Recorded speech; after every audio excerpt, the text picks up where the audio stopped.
আসসালামু আলাইকুম, সবাইকে জুম্মা মুবারক। সবাই আমরা এসে গেছি নামাজের জন্য। তো দেখেন, নামাজ পড়ে শেষ করার পরে এখানে কিছু খাবার বিতরণ হইতেছে। এই জায়গা একটা করে পার্সেল দেওয়া হইতেছে। তো আপনারা দেখুন কিভাবে পার্সেল দেওয়া হইতেছে। এই তো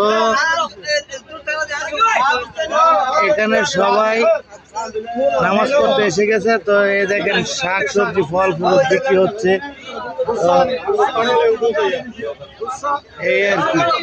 তো সবাই আসেন, নামাজ পড়ি, আখিরাতের কল্যাণ করি।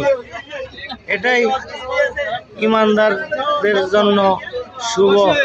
ওকে, আসসালামু আলাইকুম, জুমা মুবারক। দেখেন আপনার গাড়ি বসে আছি একসাথে, আমি এবং রব্বানি ভাই।